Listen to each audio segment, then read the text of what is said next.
Assalamualaikum semuanya. Pada mata kuliah Filsafat Pendidikan yang diampu oleh Bapak Aditya Rolasmi, kami dari kelompok 2 yang beranggotakan Abdan Radiaullah, Hasanah, Marina, Meliana Sari Samosir, Mirna Septiani, Putri Mardiana, Tamara Anggunsari, dan Zubaida Santi Yupita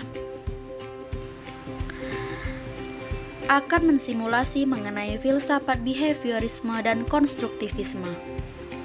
Filsafat behaviorisme merupakan aliran psikologi yang memandang individu lebih kepada sisi jasmani dan mengabaikan aspek-aspek mental seperti kecerdasan, bakat dalam belajar. Berdasarkan teori behaviorisme, belajar dapat dimaknai sebagai latihan-latihan pembentukan hubungan antara stimulus dan respons. Respon merupakan reaksi yang dimunculkan peserta didik ketika belajar yang dapat berupa pikiran, perasaan, maupun tindakan itu sendiri. Adapun kelebihan dari teori behaviorisme, yang pertama, pendidik tidak hanya memberikan ceramah, namun melalui instruksi singkat yang diikuti dengan beberapa contoh, baik yang dilakukan sendiri ataupun dengan simulasi. Yang kedua, bahan pelajaran yang disusun secara hierarki dari yang sederhana sampai ke yang kompleks. Dan yang ketiga, pengulangan dan latihan digunakan sebagai upaya perilaku yang diinginkan agar dapat menjadi kebiasaan atau habits. Selain memiliki kelebihan, teori ini juga memiliki kekurangan. Yang pertama, teori ini memandang belajar itu sebagai kegiatan yang dialami langsung peserta didik melalui perubahan sikap. Dan yang kedua, proses belajar dipandang otomatis mekanis sehingga terkesan seperti robot. Di sini kami mengambil contoh penerapan teori behaviorisme, yaitu mengenai stimulus dan respon antara pendidik dan peserta didik. Guru dalam mengajar juga perlu memberikan stimulus kepada siswa, seperti memberikan rangsangan pada materi yang akan dibahas di kelas dan mengajukan pertanyaan. Dan siapa saja yang aktif di dalam kelas akan diberikan sebuah poin tambahan dan mendapatkan reward. Guru juga perlu memberikan penguatan kepada seluruh siswa untuk terus aktif dalam proses pembelajaran pada saat berlangsung.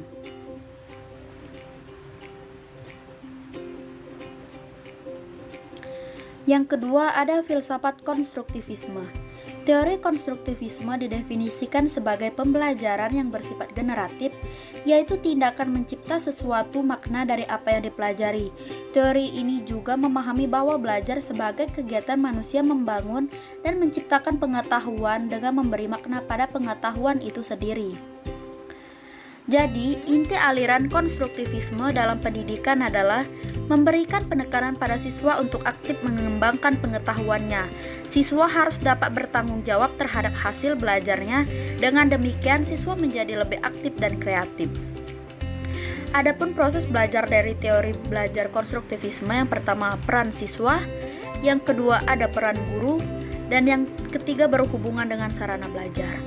Peran siswa. Siswa harus aktif melakukan kegiatan berpikir, menyusun konsep, dan memberi makna tentang hal-hal yang dipelajari. Yang kedua, ada peran guru. Guru dalam belajar konstruksi berperan membantu agar proses pengkonstruksian pengetahuan oleh siswa untuk membentuk pengetahuannya sendiri.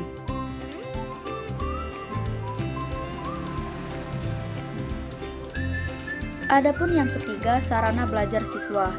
Segala sesuatu seperti bahan, media, peralatan, lingkungan, dan fasilitas lainnya disediakan untuk membantu pembentukan berpikir peserta didik.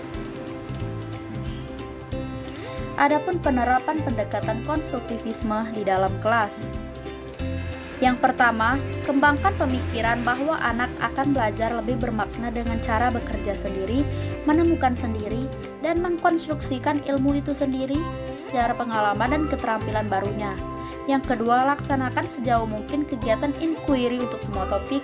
Yang ketiga, kembangkan sifat ingin tahu siswa dengan cara bertanya. Dan yang terakhir, menciptakan masyarakat belajar dalam kelompok-kelompok diskusi pada saat di dalam kelas.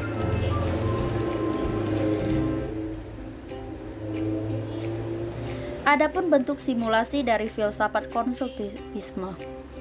Di sini kami mengambil mengenai diskusi di kelas. Diskusi merupakan kegiatan pertukaran informasi antara sesama peserta didik dan terdapat interaksi di dalamnya, baik pendidik dengan peserta didik ataupun sebaliknya. Ketika di sebuah kelas terjadi proses diskusi antara sesama peserta didik, hal tersebutlah telah mencerminkan dari aliran ini, di mana peserta didik itu diharuskan menjadi lebih aktif dalam berpikir dan juga peserta didik harus lebih kreatif pada saat diskusi berlangsung. Selain itu, dari kegiatan diskusi, peserta didik bisa lebih leluasa dalam menyampaikan pendapat mereka, serta mereka juga dapat menerima informasi baru atau pengetahuan baru dari teman-teman sebayanya melalui kegiatan diskusi yang sedang berlangsung. Mungkin itu saja, saya ucapkan terima kasih.